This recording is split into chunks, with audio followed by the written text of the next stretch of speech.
Hello, friends. Today I am joined by Jenny Hedrick, who is a homeschool mom who works as a mental health therapist and coach.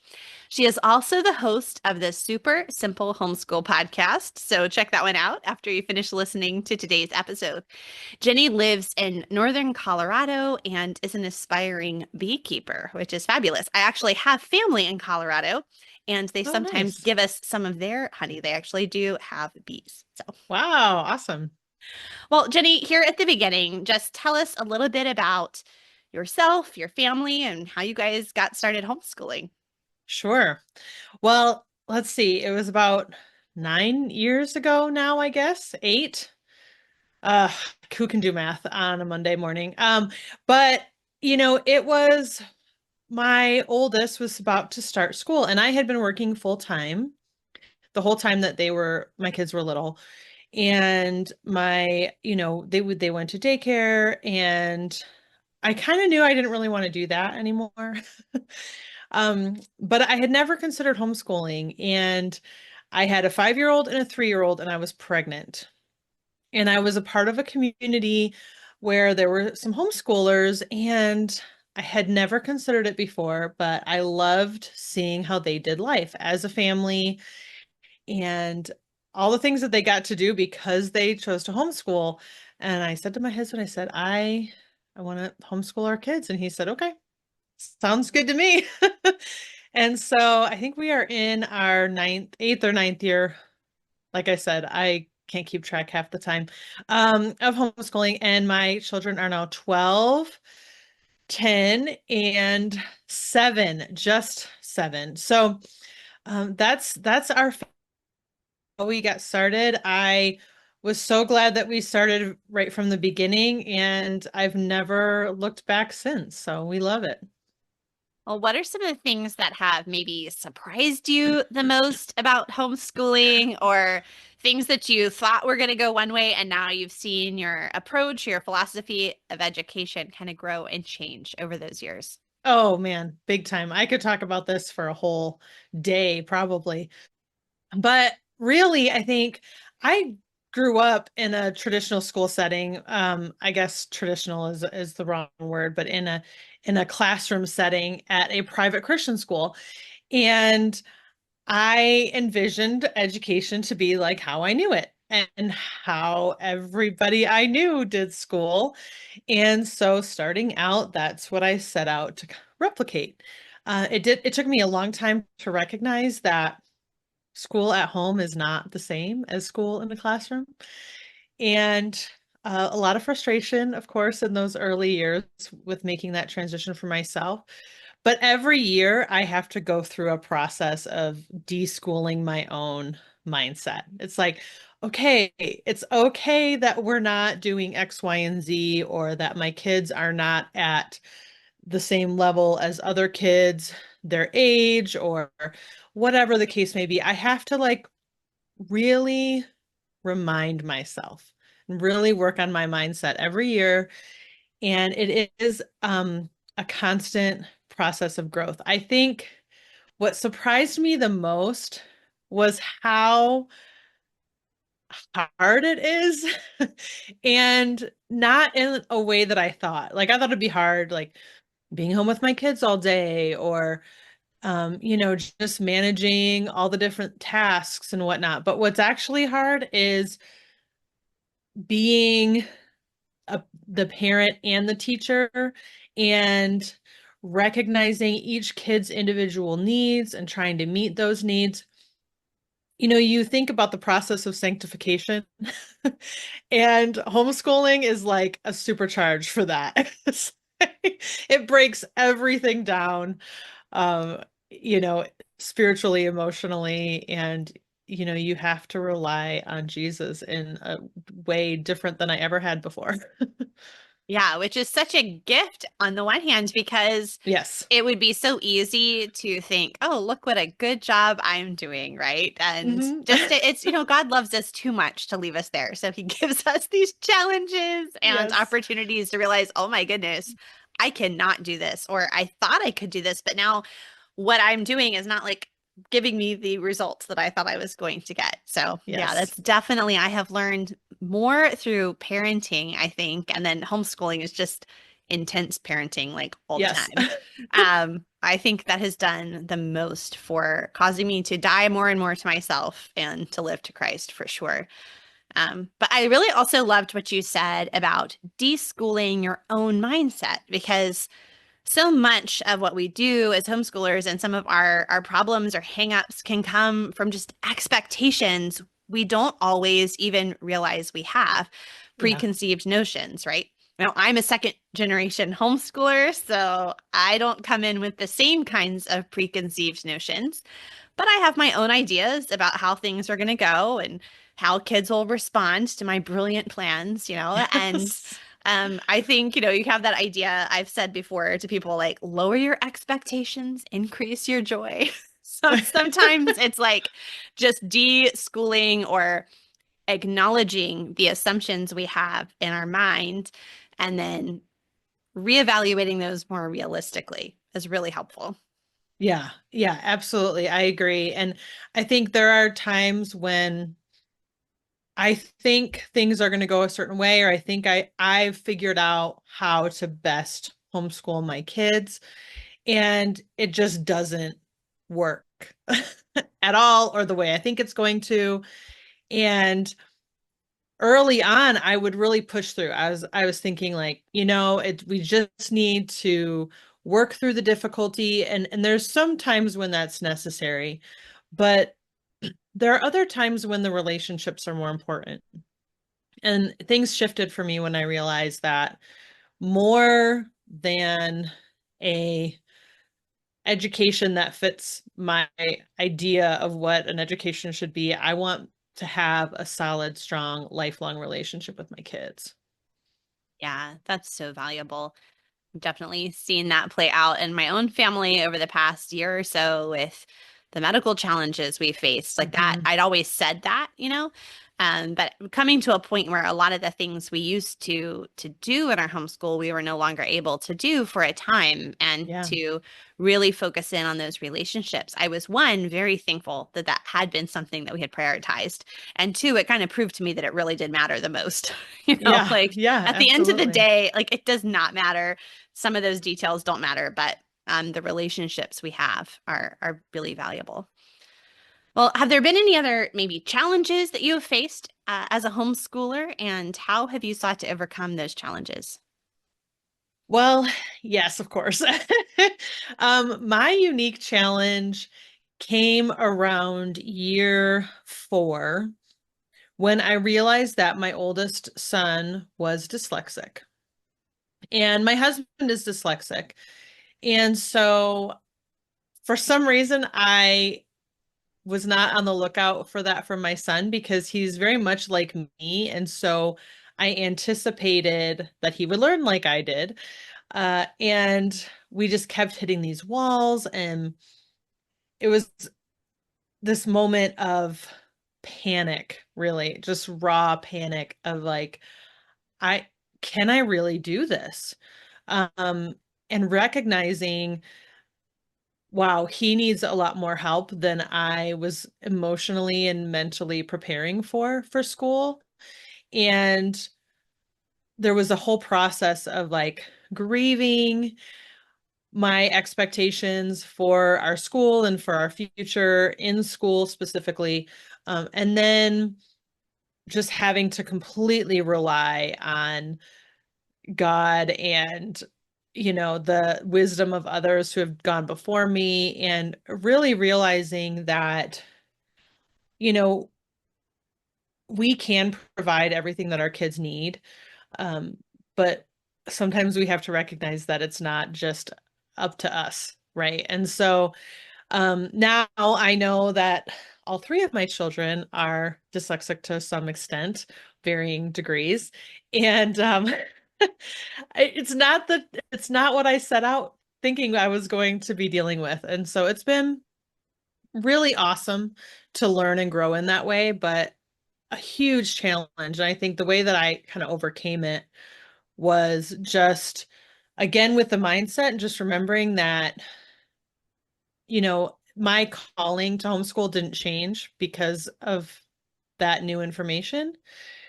and it doesn't change who God is and what he's capable of. And also, um, I can learn and grow, and I can learn how to best serve my kids in different ways than what I initially thought. So it was a challenge, but it's again that process of like breaking down self and growing and learning.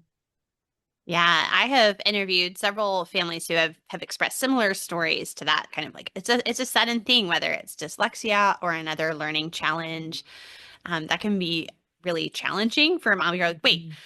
what I thought was going to work, I'm going to have to reevaluate everything. But there's so many resources available and Yeah, so much support. I think even more now than there was maybe even 10 years ago for for homeschooling sure. parents.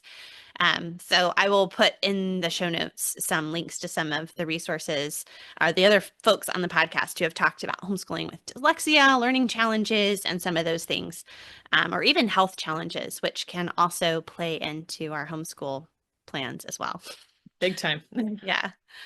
Well, we've talked a lot about this idea of like mindset and the kind of assumptions we make and having to shift. And I know one thing a lot of times homeschooling moms like have this idea that they just need to find the perfect homeschool curriculum, right? If they just found the right curriculum, it would solve all of our problems. And you start researching and you watch all the YouTube videos and you read all the curriculum reviews and you're like, this year is going to be my year. I'm going to find the perfect Hmm. thing and we will have no Hmm. problems, no tears Hmm. this year. But Jenny, how do you think about, choosing the right or the best tools and resources for your family? And is there maybe an outside the box perspective that you would want to share with other homeschool moms? Yeah, absolutely. This one really hits home for me, and I love talking about this because I was a curriculum junkie, and part of it was in the beginning, like I said, I was trying to replicate the school experience that I had. And I think in our first year, I went through four four different curriculums, like all in one kind of curriculums. And my son had just turned 5. Like it wasn't even now I'm going, okay. I mean, I just started like official school with my 7-year-old. So, back then we're all gung ho and excited for this new adventure.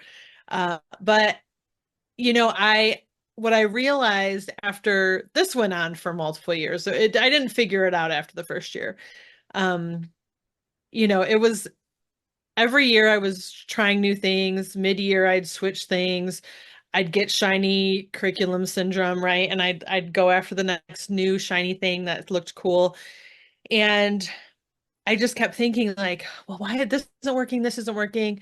Then when I realized my son was dyslexic, I thought, oh, that's why. That's why these curriculums aren't working. We just need a different curriculum for dyslexia, and continued that process until finally I realized the curriculum isn't the issue. It was me. Um, and I was putting too much weight on the curriculum, right? Like I thought, like you said, if I had the perfect curriculum, I'd have the perfect homeschool. And if I had the right curriculum, then I would know I was doing the right thing and I was doing enough and I was, you know, doing the things in the right order and in the right timeline. And there's a lot of assumptions mixed up in that, right? Like what is right and what is enough. And when I realized that none of those curriculums were actually serving our purpose of our homeschool, they weren't actually serving us well, then I started looking at alternative methods. And so now we do kind of a combination of interest-led learning to supplement our more intensive like dyslexia reading instruction and things like that. Um, and part of why that works for us, and I think it can work for any family, but it works really great for us because the reading and the math and stuff is so intensive with the level of dyslexia, especially in my oldest, that it's so exhausting. And so to be able to then bring in other subjects that my son is actually interested in, and so, he kind of, we let our kids kind of dictate the kinds of things they want to learn about. And then we use notebooking as a tool to kind of record and apply what's being learned. Um, and so that's kind of where we've landed, and it's worked well for us for the last few years. So Well, I love that you kind of shifted from this idea. I'm going to find like this ideal curriculum and like shove my kids into it until you were like, oh, maybe I should start with the actual real life human beings that God has given to me in yes, my home. And maybe they don't fit that mold. And that's not that right. the mold is bad or wrong or there's anything wrong with them. It's just that's not the way they are going to learn best. And so instead of constantly like banging your head against the wall, right? Trying to maybe if I Yes. just change curriculums, something new will happen. But to really look at the children and to love them Hmm. and then find a way to educate in a way that fits them. I think that's really beautiful. And I love that it doesn't make all of school a challenge. Like I'm sure there's a lot that's really challenging and hard Hmm. and like teaching that grit, like there's a lot of Hmm. opportunities to develop that, right? And so Yes. to find other ways where it doesn't all have to be gritty, you know? Yes. I that Making res learning fun. Yes, that resonates with me so much over like how things have been different over the past year or so with my youngest son during his cancer Mm. treatment. Hmm. Because it is not that like we don't prioritize grit and doing hard things and pushing through challenges with our children, right? But when you are undergoing like chemotherapy and spinal taps and you feel horrible, like you have plenty of opportunity to develop some Yeah. grit, you Oh know? yeah. You So when it choose your came hard. right? So when it came to choices I made in our homeschool, I did things differently than I had done with other children because I Hmm. wanted there to still be some joy, you know, like something that was Yes. still joyful. Now, was it sometimes still hard? Yes. But yeah, that was just like when you have a whole set of challenges, sometimes it's nice for some of the learning to be like, this is just delightful. Like I want you to still Yes. love learning at Yes. the end of it. And some easy things for you as the parent too, you know? I mean, this year our homeschools looked really different because we've been going through a lot of things in our family life. And so, when you're going through difficult things or just transition periods and things like that, it can be helpful just to have something that's easy for you, and fun for the kids, so yeah, it's okay. Not everything has to be hard to make it valuable. What I don't know what's wrong with us that sometimes we equate hard with like better. Yeah. And that's actually not always the case. Like Right. sometimes something that's just like you get just the perfect amount of ease, you know, like if you're weight training or Mhm. something, if you would injure yourself, going Right. heavier is not necessarily better. But going Yes. too light isn't better either. But you have to find that perfect balance, right? Right. Yes. Happy medium. Well, Jenny, what are some of the routines that you like to prioritize in your homeschool? Um, we have two main ones, and that's kind of like the time in the morning when we come together and we start our day with scripture, or some type of theology or catechism. Um, it used to be that I thought the other things were so important that I would, push that to lunchtime or something. But once we started really nailing down our purpose, I was like, no, we need to start with that because then if the day gets derailed, at least we did that. At least we were in the word, at least we were praying together. And then in the evening, it's kind of like the bookends, right? So before bed, we like to do some family devotions or read aloud or something like that, where we come together. We in the wintertime when it's dark and we can turn on the fire, we call it cozy time.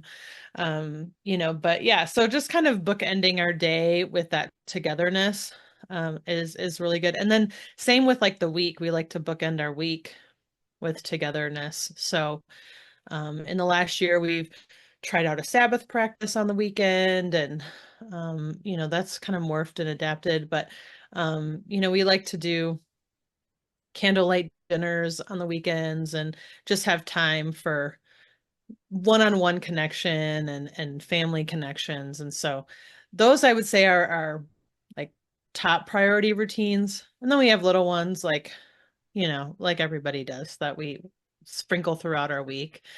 Like we like to make homemade pizza on Friday nights and we have a movie night one night a week, things like that. It's really for us, it's about connection as a family.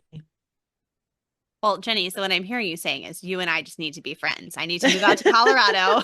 I'm like, Perfect. oh my goodness, her family sounds so much similar to ours. We love to start our days as well with scripture and catechism and beautiful poetry and reading together, and then end our days with family devotions and prioritizing kicking off our week with worshiping the Lord on Sundays. And it's such a joy. Some of those things Yeah. routine can sometimes have a negative connotation.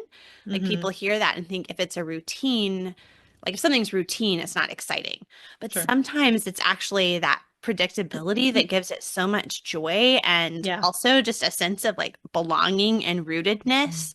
Like it's a Hmm. safe place. And actually, when everything else is kind of falling apart, those things that are routine can keep you grounded Right. even if everything else can't be the same. You're like, well, at least we can still like read the Bible together as a family, or in times of Yes. crisis. I have Yes. found that to be very, very beautiful.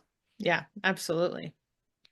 You mentioned in your answer as well that have the priorities or those routines that you prioritized as a family kind of flowed from as you guys refined your purpose. So, Hmm. like, what is your what do you mean by that? Like, tell me more Yeah. about this and why do you think that's an important part of how you homeschool? This is another thing I love to talk about with homeschooling moms because for me, a lot of people said, well, figure out why you want to homeschool, like write down your vision. When I first started, and I was like, I have no idea. Like, I have no idea. And so I just didn't. I was like, nope, I'm just gonna homeschool. Like, we're just gonna go with it.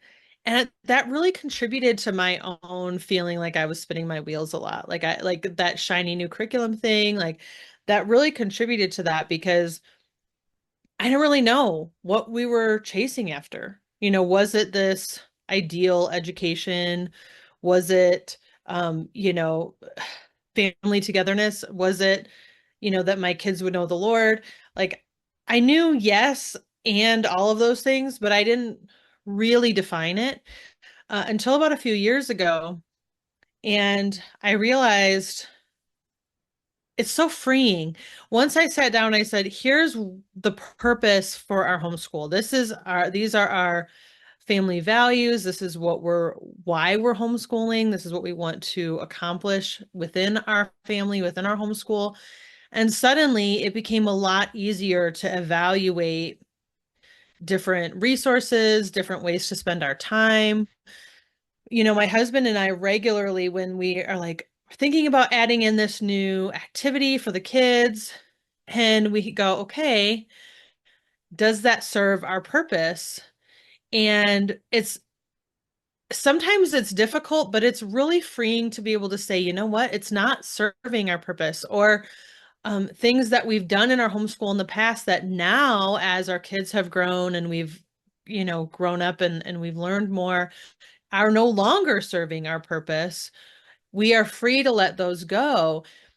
And so for me, it really helps to minimize and reduce the doubt and the anxiety about what we're doing in our homeschool because it's so easy to look at all these beautiful Instagram accounts and even like the other moms in your life, we have friends like my son's 5-year-old cousin is reading better than he is, right? And it's easy to look at that and go, wow, are we like totally screwing up?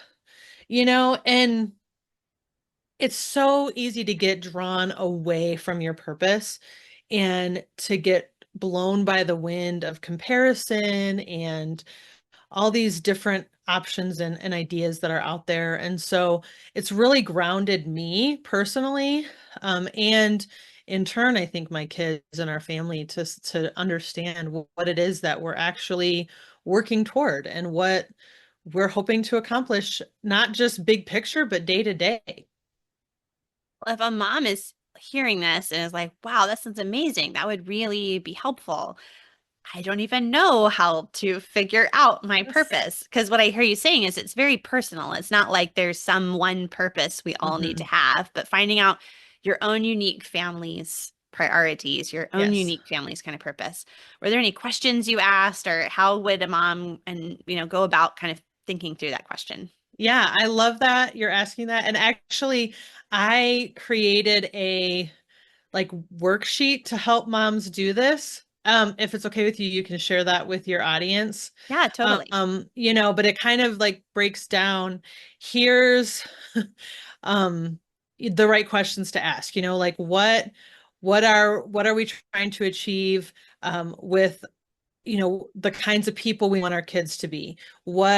How do we want to spend our time? Like what types of things do we value? Like if somebody was looking at us from the outside and they had to guess what we valued without us saying anything, but they just watched our life, like what would they say we valued? I think that's a really important question. Just in general, I used to use that a lot with my therapy clients because it's not really what we think we value or say we value, it's how we live our life that shows what we value. And so when you realize that, you can start to hone in on the specifics, and if your kids weren't going to college, if they, you know, I mean, I use that as an example because I think a lot of people build their child's education toward college. But if that wasn't going to happen, or if the world ended when your child was 16, like what would you feel good about having accomplished in that time that you had together as a family? Not that you have to get it all in, but that every day matters. And how do you make the most use of your time? Do you want to be going from activity to activity? Do you want to have a slower pace? Do you want to just give your kids all the different experiences that they can have? I mean, it's very unique to different people. Well, that is great. Yeah, I definitely want to be able to share that resource that you have. Sure. So make sure to send that. I'm gonna try to like remember, but you remind me too when Yes, we're done. Get me that link and I'll I include will. it in the show notes for the Okay. episode for sure. Well, in the midst of all of these things that we're doing as homeschoolers, these beautiful things, these wonderful things, we have, this purpose and routines that are feeding and nourishing our children and our souls and our families. And it can still be really hard. And Mm, sometimes we still face, burnout and feeling yeah. overwhelmed just at this high calling, right? It's huge. Hmm. Sometimes it feels too much. For sure. So how can we deal with those feelings? Yeah, I love this question because it's something that I get asked all the time and I experience all the time. I think all of us go through seasons that are challenging and cyclical. For me, this like the beginning of the year, January, February, when like the weather is icky, at least it is by us. And it's just you've been doing school for a while, you just kind of get into a slump. That for me, that's true. But it can happen to anyone at any time. And I think for me, this is where purpose becomes even more important because what I like to do in those moments is just really pare everything down. Our routines, our life, like what can I eliminate to make things more manageable? What can I focus on to bring more joy and more peace?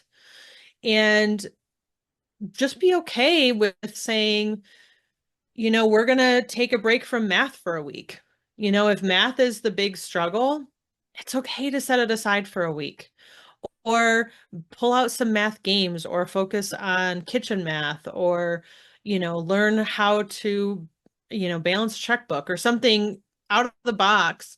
Um, and so I think breaking up your routines, taking a break, keeping it simple, and just focusing on what's really important. And so we'll do things like a life skills week where we'll set aside all of our books and we'll just focus on cooking and different chores around the house and grocery shopping and meal planning and, just teaching life skills. And then we'll do like a game school week where we'll just pull out we love board games. So we'll just pull out all the board games we haven't played in a while and we'll just take time to play the board games. Board games are great opportunities for learning that are outside of the box. And so, you can really just have a reset. If the weather allows, another thing we like to do is go hiking or, take a drive up to the mountains and just do something spontaneous and something to bring more joy. Yeah, sometimes it's just changing things up. It doesn't mean Hmm.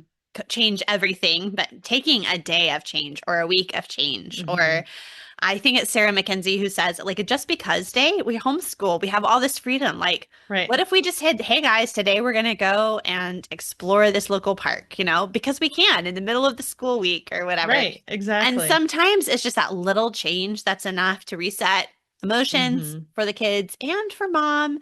And for those of us who have been homeschooling for a long, long time, I mean, my oldest is going to be turning 20 this year, may already be 20 Hmm. by the time this goes live.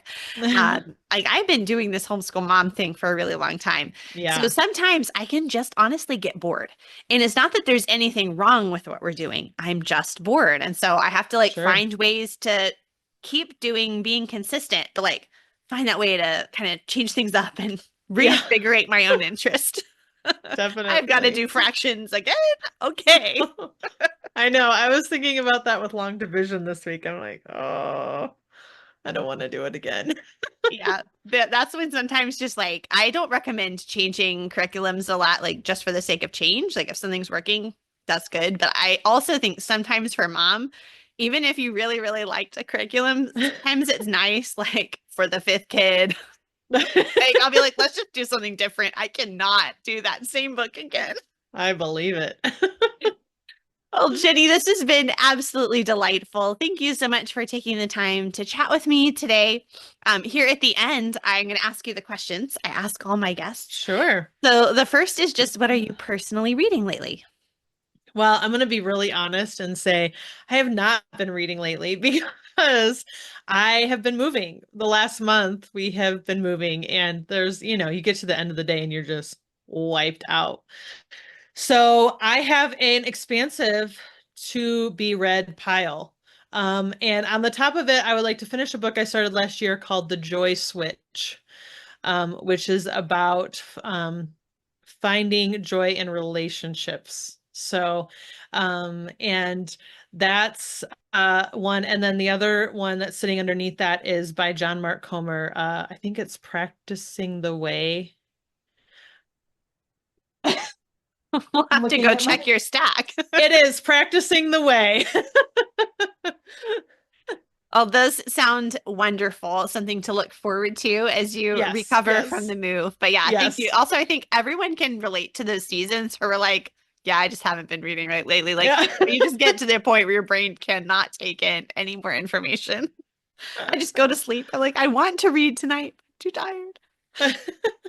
Well, a final question for you is, Hmm. what is your best tip for turning around a homeschool day that seems to be going all wrong? Yeah. Put it away. That's my best tip. I had a day where I was like so excited to um to be schooling that day. I don't know, like I was excited about what we were going to do and I was ready, and less than 30 minutes in, I'm like, we're packing up. We're done. We're done for the day. There are days when you need to push through and there are days when you just need to put it away, and not just put it away, but get outside. Being outside is a really good reset for a lot of families. And if we can't get outside for weather reasons or whatever, then we pull out a board game. Those are my like, this day has gone to the toilet. So those are my go-tos for sure. Yeah. Oh, that's such good advice. Such good advice. Well, Jenny, please let people know where they can find you all around the internet. Yeah. So the best place to find me is at the Super Simple Homeschool podcast. I have lots of encouragement and tips for keeping homeschool simple. And then also at supersimplehomeschool.net and on Instagram at my Super Simple Homeschool. Fabulous. I will have those links in the show notes for this episode over at humilityanddoxology.com. Those of you who are listening or watching, I hope this was an encouragement to you. Please take a minute to share this episode with a friend that you think would benefit from today's encouragement. If you're listening in your podcast app, please take a moment to leave a rating and review. That really does help. As Jenny knows, as a fellow podcaster, that means so much to us and also helps our podcast not get lost in the morass of the internet. So, and make sure that wherever you are listening, that you are subscribed so you don't miss future episodes. And until next time, happy homeschooling.